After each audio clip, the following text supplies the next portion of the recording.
Hello, my name is Chanel, this is Spirited Stardust, and today we're doing the What I Read This Week. So this week I've decided to branch out a bit, to try some genres that I don't normally read. No, kitty cat, kitty. I just want to, I thought, you know what, maybe you would like some contemporary or some thriller, or add something here, rather anything that's more than just fantasy, paranormal. So with my fiction, obviously, I read a wide variety. So I thought, yep, let's just try some new stuff. And I've sort of made a deal with myself that I would read at least half of the book before DNFing it, really give it like a chance. So basically, how am I picking my random genres? Just at my library, whatever new releases there are, whichever covers sort of grab my eye, I'm just grabbing them. I'm not even bothering to read the blurbs, pretty much. So we'll see how that goes. Now, I've read a total of 3 fiction books this week. Not normally as much as I tend to read, because I've decided to film on a Friday instead of on a Sunday or a Monday, just because I think it's a bit more easier when no one's home, and it's a good way to finish up my week so I can have my weekend to myself rather than filming on the weekend. So I only had like 4 or 5 days this week to read. That being said, though, I am going slower. I'm being more mindful not to... Look, sometimes I read voraciously if I found some series and I'm like, I need to read the next and the next and the next immediately. But sometimes I do find myself just reading it to finish, so I can go on to the next thing. So I'm trying to like enjoy the journey rather than just trying to get to the destination. I'll start with the books. Oh, and I was going to mention too, once I get my new phone, I'm hoping to do a bit more of a vlog style and just like filming the books as I read them and go, rather than trying to remember at the end of the week. Even 1 week is sometimes a bit too much for me. I've sort of lost the first book I've read, and but because my camera is so shite, I can't really film in any other room of the house except this one, and this as you can tell, the audio here is still, it's not great. So once I get a new camera, I'm going to play around with different filming styles and what have you. So the first book, I'll start with the ebook. It's called Surviving Time. I mean, that's a series. Surviving Time is a series. The book's called The Surviving Trace by Carlia Reed or Red. I gave this 3 stars. Our love is timeless. Will is my fiancé, the shy man I met years ago in college, the person I'm supposed to spend the rest of my life with. This is a life I've always wanted, until finding a picture of 4 men changes everything. Etienne says he's my husband, and the year is 1912. He can't stand the sight of me, but I don't know why. Oh, and he's one of the men from the picture. I've done the impossible and become trapped in time, and I know Etienne is a key to going home. The more time I spend with Etienne, the further I fall for him, until I'm questioning which time I belong in, and if the time I left behind is the one I truly desire. All I know for certain is I need to survive time, I need to survive love, and I need to make it out on the other side alive. Okay, so this is a typical sort of romance, time-traveling book. Now, I have read The Time Traveler's Wife. I loved that book. I loved the movie with, Eric Bana and Rachel McAdams. So it's not like I don't like the genre, but it has to be as good as or better than The Time Traveler's Wife. You know what I mean? Like, that's sort of the marker of, what I like in that genre. This one, I gave it 3 stars because I did finish it. So if I do finish a book and not hate it, it's a 3-star. This hinges on like the premise of not being able to tell. Like, a lot of it is she goes back into the past and it takes her days to tell them that she's from the future, that she's not, her name's, I think it's Serene, she's not the Serene that they knew. She's a Serene from the future in past Serene's body or whatever. That frustrates the heck out of me. I'm sorry, but in what circumstance in real life, if you've got something major that you need to tell someone, some vital information, and you're like, I really need to tell you something, and they're like, not now, I'm busy. you're just going to scream it out. You're not going to be like brushed off and like, I guess I'll wait until tomorrow. And then she goes back tomorrow and she's like, I really need to tell you that no. And again, I guess I'm going to have to wait until tomorrow, spend another day in the past here. No, that doesn't happen. That annoys me so much. I'm like, get it out. Just spit it out. Like, grab the person and be like, I am from the future. I'm not from here. And I can tell you all these things that have happened in this time, because she's also a bit of a historian. So she knows exactly the number of people that were on the Titanic and the names of the people that were on the Titanic. Like, yeah, she just has a lot of general history knowledge that comes in very handy, obviously, when trying to plead her case. But it's annoying that it took so many days for her, and she just sort of goes, well, I'm here, I may as well just, go on my merry way. That just annoys the crap out of me. I hate it. I hate anything that is a miscommunication thing where the characters are just not communicating with each other, and therefore there's been this miscommunication. Blah, blah, blah. And that annoys me in the same thing, like I have this important thing I need to tell you, and I just can't get it in because you keep cutting me off. Or, hey, something's going on here. I think you know what's going on. Tell me. Oh, I can't tell you. It's for your own good. I'm trying to protect you, so no, I can't tell you. I hate all that sort of stuff. It just drives me bonkers. I know it's like a plot device, but it's a plot device I do not like. I do not like it, Sam, I am. So I didn't like that whole thing. And also too, like, she's speaking in modern day language. She's supposed to have gone back to 1912. 1912 people don't speak the same as modern day people. Also, she goes back in time to, I think it was South Charleston, or even she's down south. She doesn't have a southern accent from where she's from. So I'm pretty sure straight away people are like, oh, hang on. Why are you speaking in a different accent? Why are you speaking in a different, like, total different vernacular, vocabulary, and not acting like the person? Like, immediately everyone's like, what's going on? Like, did you have an aneurysm, a conniption? But no, they're all just like, yeah, Serene's being Serene. No. So there's that. I don't like any of the relationships, any of them. I mean, any of them. I don't like her with Will. I don't like her with Etienne. I think both dudes are just bleh, like horrible. Bleh. She's not the best either, but both the dudes are just duds. So I didn't like that aspect, the romance aspect. I'm trying to talk as much as I can without spoiling. I'm trying to leave less for the spoilers and more here. So I'm trying my best. The way it ended up turning out, I want it to continue. It's a series, so I will not be continuing the series. The whole time travel stuff, it can get real messy. Like, I think you do just have to leave your logic at the door and just go with it. Otherwise, if you try to, like, pick it apart, it's just going to fall to pieces.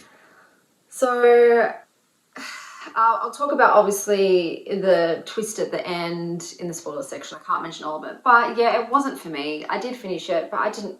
It was like... No, it didn't really hit the spot for me. Okay, the next book I read was The Memory Librarian and Other Stories of Dirty Computer by Janelle Monáe. I DNF'd this at 56%. I really tried. So this is... Janelle Monáe's obviously a very famous singer. I think this is based on... I think she has an album like called Dirty Computer or something like that. So it's sort of based on her music, which is a cool premise. It's set in the future. It's queer. This was very... hard to get into. The writing is very purple prose. It's like molasses. It's a bit clunky and sticky, and you don't really know what's going on. It's confusing. Like, you have to, like, tread through it. The main character, not likable really at all, quite cold, but it's sort of like, it's even hard to explain. It's sort of a future where people's memories, you have to, like, pay with your memories. Like, you have to donate memories. You're not allowed to keep a lot of memories. But like I said, it's very confusing. There's a lot of futuristic terminology, like so much of it. And I was just like, I don't want to spend the brain power trying to, like, understand all of this, because I don't care enough about the character or the story. So, and it turns out as you get more into it, like, it is multiple short stories in the end, but this main one with, I think her name was Seshet, she's a memory librarian. With her, she's a longer story, hers is a longer story, so I did read all of that one and a little bit of the others. But you sort of, I didn't like her to begin with, and then as you find more things out, she sort of does, what's the word? She abuses her powers. So she does abuse, she has the ability to, you know, wipe people's memories and restructure people's memories, and you find out that she hasn't been a good girl. She's been doing that for personal purposes. It's not really spoiling it, hopefully. But yeah, I just didn't, I don't know, I just found it like, it didn't really have substance to it, and I didn't enjoy actually reading it. So yeah, and I started reading some of the other stories. I'm like, no, this isn't for me. I don't care about the world. I don't care about characters. I don't like the writing. So I did DNF that one. I was like, can I push through more? No. So like I said, now I'm doing 50%. If I don't like any more, that's it. I'm stopping myself. I do find it really annoying though. So I'm sort of like transitioning more to Storygraph rather than Goodreads. But with Storygraph, they don't count DNFs as books read or the pages, and like I DNF'd this at 56%, and it was a very solid book. Oh my god, I could have been holding it up the entire time. I'm going to have to put a picture up now. But this was a physical copy of a book I read. Oh, I could read the back here. I'm going to read the blurb quickly. So this is a Afro-futuristic world of one of her critically acclaimed albums, exploring how different threads of liberation, queerness, race, gender plurality, and love become tangled with future possibilities of memory and time in such a totalitarian landscape. What the costs might be when trying to unravel and weave them into freedoms. Whoever controls our memories controls the future. But like, yeah, I don't know. It just didn't like translate very well into an actual book, personally. How many pages? So this is, that's what I was doing. 313 pages. So it's like, if I've read 313 pages, half of that, more than half of that, I should be able to count those towards my pages read and like count it as a book. Do you know what I mean? So I'm a bit upset that they do DNFs. They don't even count them, like don't even count them as a book you've read, and they don't add the pages on. But yeah, that was The Memory Librarian and Other Stories of Dirty Computer. Can't talk today. All right, and that brings me to the third book I read. So this came from a book box. Like I don't really like book boxes. I tried a single box from a whole bunch of different subscriptions. I think I've got one left still coming. They're not for me. I especially don't like all the little knickknacks. Like I'm not going to use these. This is just going to end up being regifted. Hi, beautiful girl. Hello. But I did in this one. This is from the Bookish book box. This is the first book that actually came that was like custom art, and I'm going to say, yeah, it's very impressive. So this was the Our Crooked Hearts novel by Melissa Albert.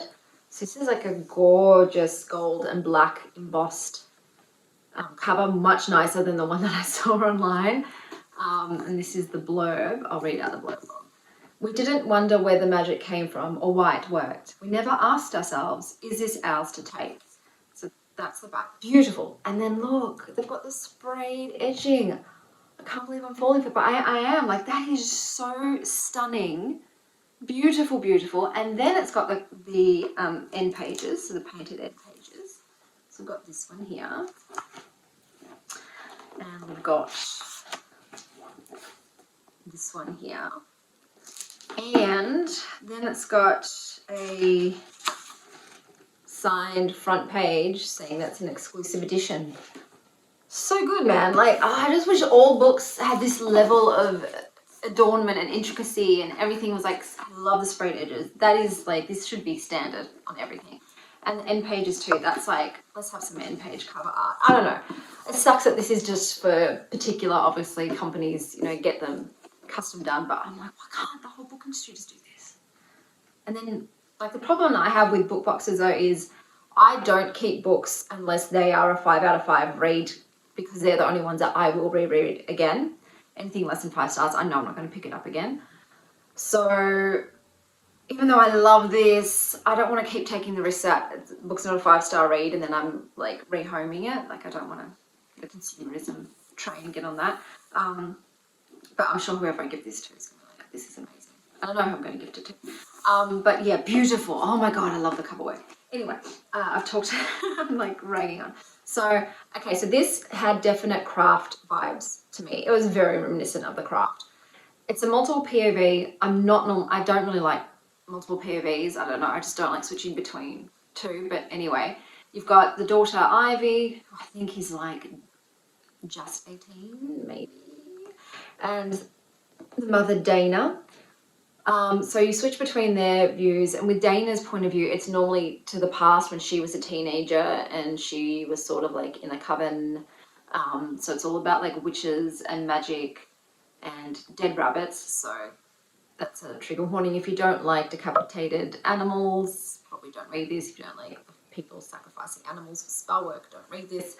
I had issues with it. So I did give it 3.75 stars. Because I did read it to the end in one sitting. So if a book's got me reading continuously, that's great, because I just wanted to know how it ended. I'm just going to take off my orange because I hate the way it looks. It's so ugly.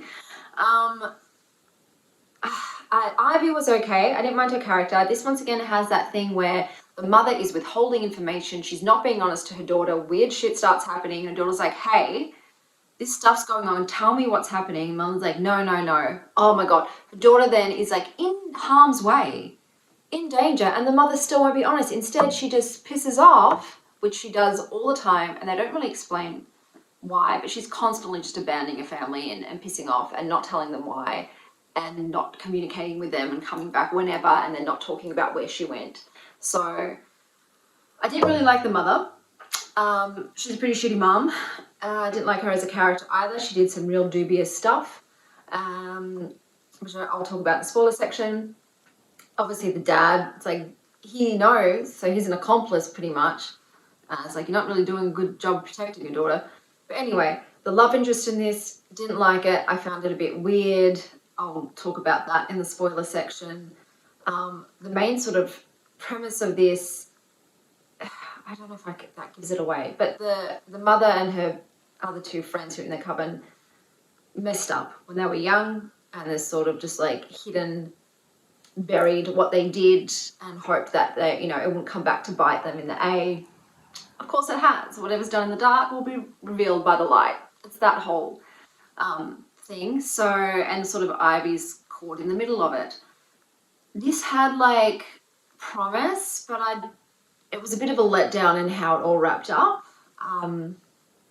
Yeah, this also has like practical magic vibes. I think it's contemporary, involves covens, involves love and friendships and all that sort of thing. So I still enjoyed it, but yeah, I'll talk a lot about this in the spoiler section in incredible detail.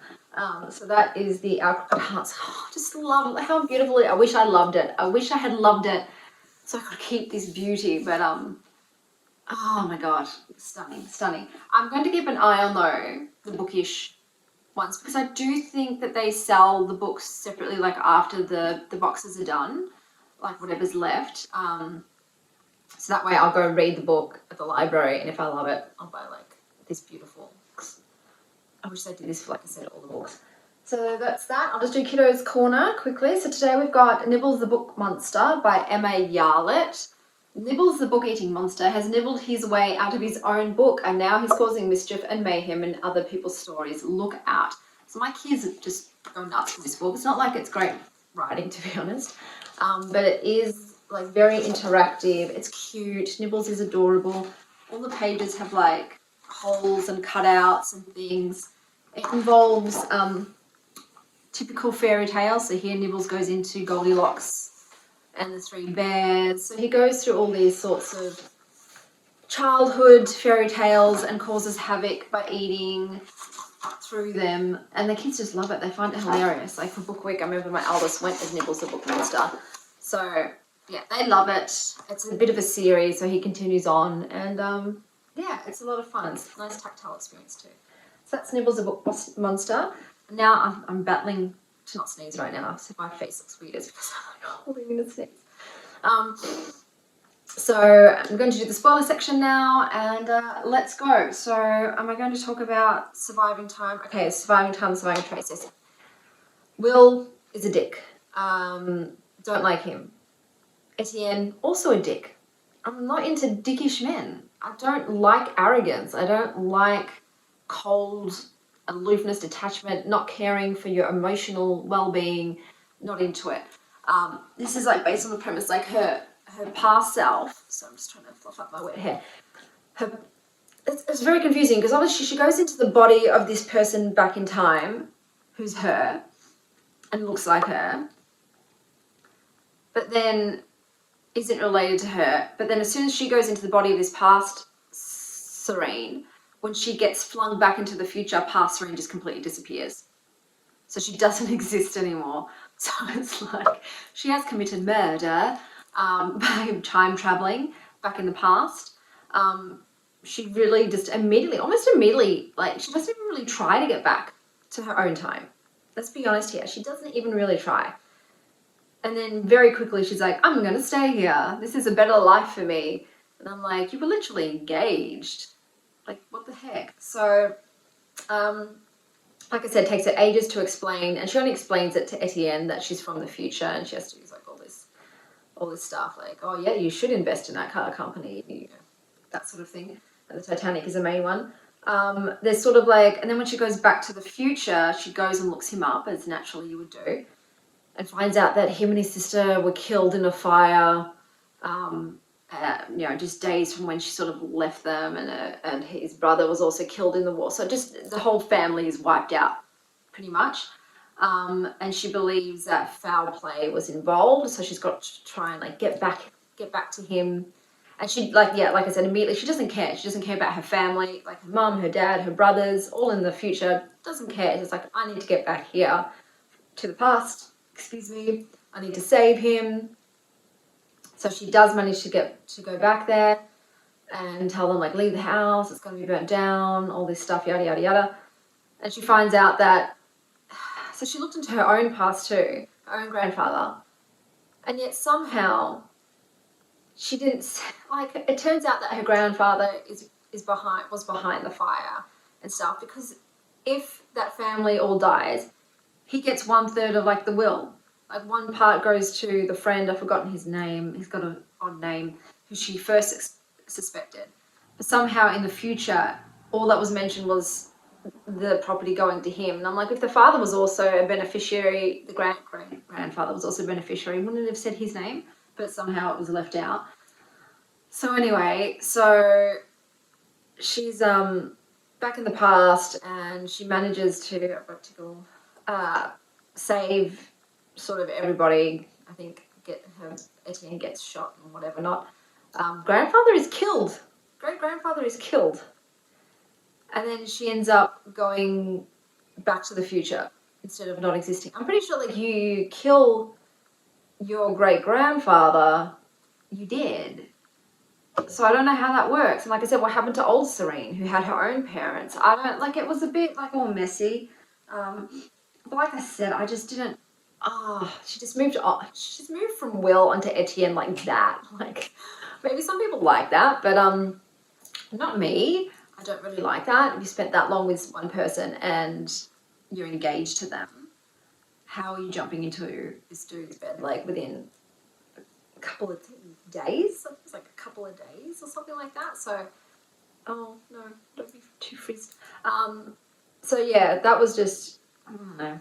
I just didn't like it. I didn't like it at all. Okay, and then we've got the memory librarian, same thing. So what she did was, there was this woman, I think the woman was transgender, I believe. Like I said, because of the writing and everything, it's just very hard to like get any information to understand what was happening. But I think the woman was transgender.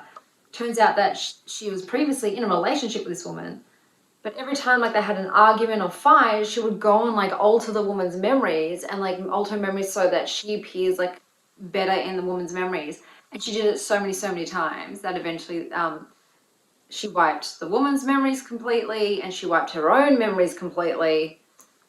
And then, like I said, she met her again. I'm just like, oh, that is bad. Like, so bad. And this woman needs to be kept away from Seshet. Like, that's extreme abuse. Like, that's like she's raping someone's mind. We talk about gaslighting and stuff, but she literally went into this woman's head and altered her memories. No. So after that point, I was like, fuck you, Seshet. Like, if you something bad.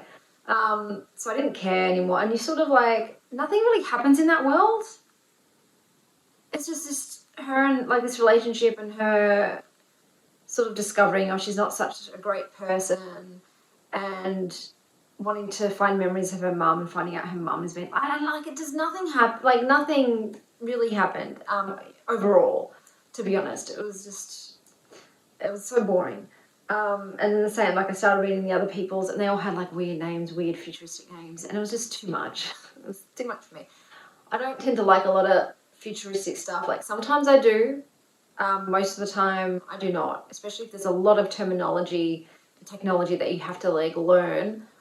I just don't want to, I'm like an old person, I'm like a boomer now. I don't want to learn new things, new words, new slang, unless it's great, unless the writing's amazing and the characters are amazing and the story is engaging. Then I will sit there and learn all of the terminology, all of the slang, all of the tech. But if that hasn't happened, then it's just like, no, I'm just not going to. And then we've got Our Crooked Hearts.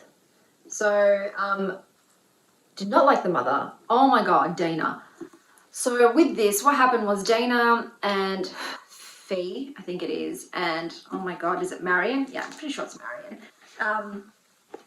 Were friends like in the past. Marion was a bit of a Fairuza Balk character. She wanted like more power and stuff. So she wasn't completely honest with the girls about a spell they were doing. It turned, like she said, oh, it's just to amplify our magic. It turns out it was a summoning spell for a dead witch. So Marion was using like this dead witch's spell book, whatever, I don't know what term they used for it, and thought that she could summon the dead witch and then like use her to have more power. When the girls saw like this witch like coming out of the ground or whatever, they're like, no, let's not do that. We've been fooled, let's send her back. But they didn't really do it completely. So I think her spirit like separated from her physical form, and then she started like haunting the girls and like sending them dead rabbits and stuff. And I think they managed to they then tried again to like banish her. But once again during the spell, Marion wildcarded them, wildcard bitches, and turns out she was trying to subjugate Astrid the witch and make her familiar so she could like siphon her magic. So she's trying to, you know, pin her to servitude, but Astrid's like, no, that ain't gonna happen. Astrid instead bound Marion to her, and then the other two girls are like, well, we can't let this Astrid chick into the world and have Marion as her slave. What have we done? And Dana was like, you know what, if we kill Marion because they're linked, they'll both just go die or both go back to hell. So two birds, one stone. And she pushes Marion into like back into the hell thing, and Astrid goes with her. I'm going to be honest with you, I'm not mad at her about that. Like Marion betrayed them twice she betrayed them. She put them in harm's way like multiple times, and she was trying to like do something real shady. So it's like, no, you got to protect yourself and the world and whatever. Marion can pay for her crimes. I didn't find that too upsetting. It's not like they were great friends anyway. Marion was using them from the get-go. So I wasn't even mad about that. But obviously, you know, Fee and her mother like try to hide it. There's another woman there, Sharon, but she's really like non-consequential whatsoever. Just pointless character.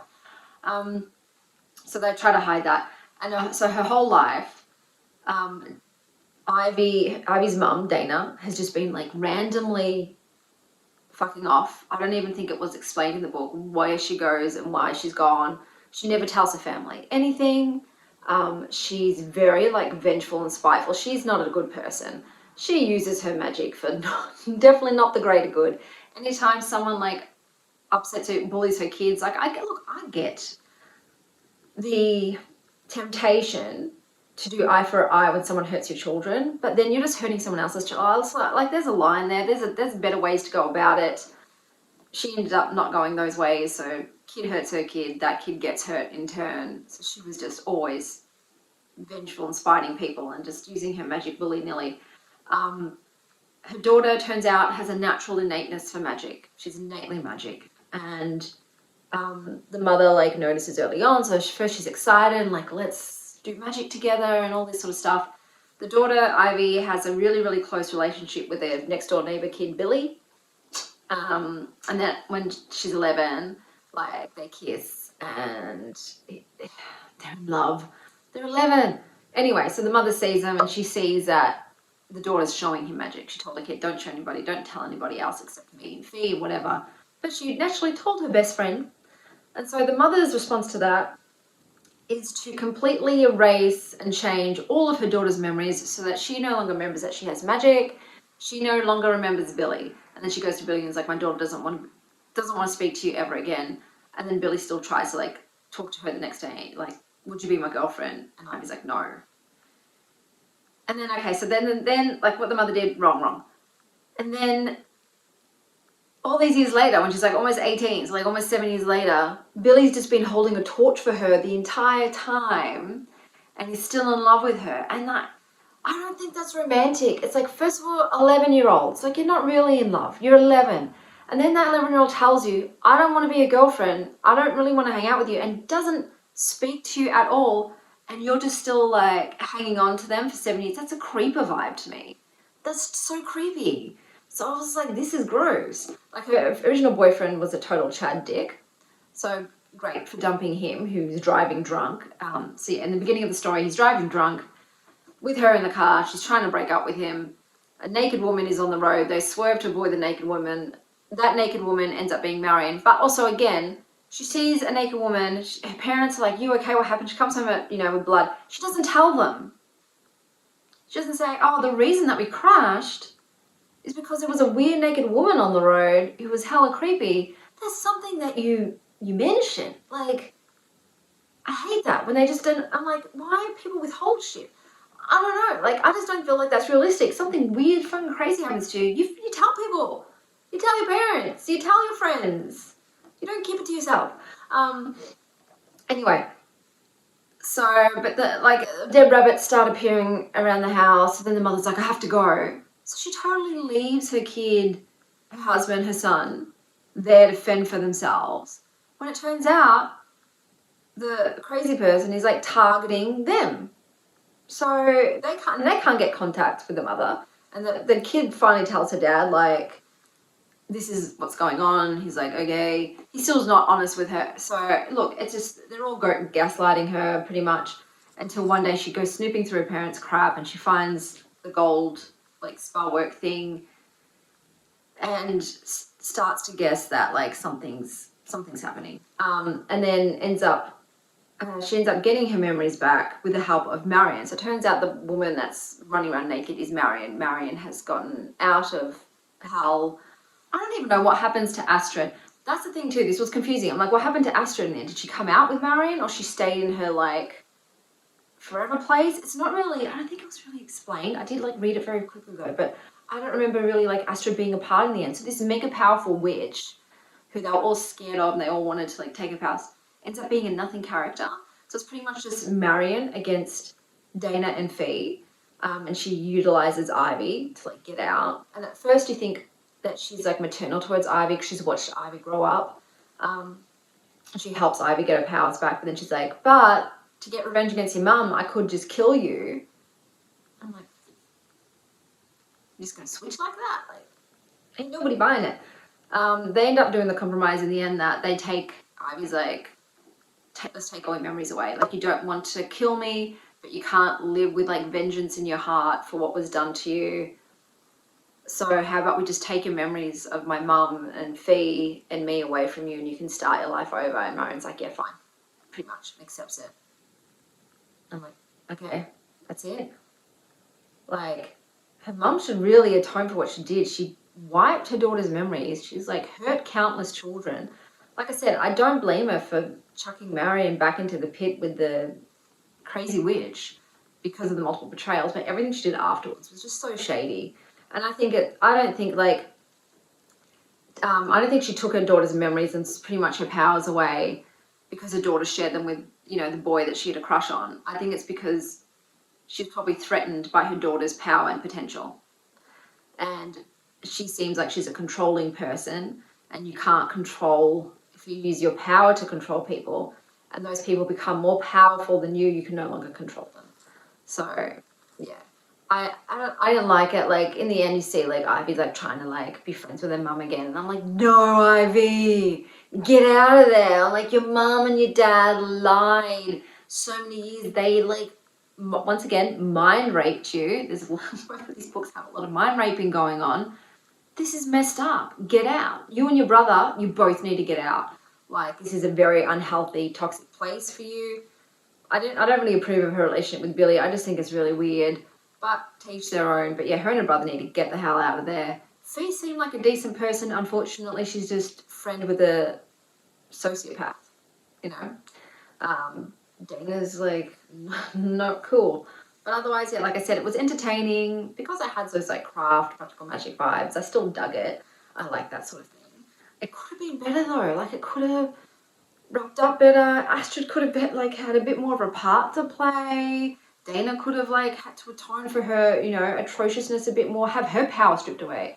Strip away her memories of her having powers. Like that would have been a bit more poetic than Marion just erasing her own memories so that she can move through the world without wanting to completely torch Dana and Fee. But yeah, I'm gonna say too, I think I like it a bit more just because it's so pretty. As shallow as that is, it's just so pretty that I'm like, maybe I would have only given it 3.5 stars instead of 3.75. I don't know. But yeah, I still enjoyed it. Would I read more from this author? Perhaps The Hazelwood. Best-selling author The Hazelwood. I'm going to see what that's about maybe. But this one just didn't hit quite in a few places. I just, like I said, I felt like it had a bit more potential. It could have been amazing. But it was 3.75. It's still decent. So that's everything I read this week. I hope you're having a terrific morning, afternoon, evening, wherever you are. And as always, stay wild, Star Child.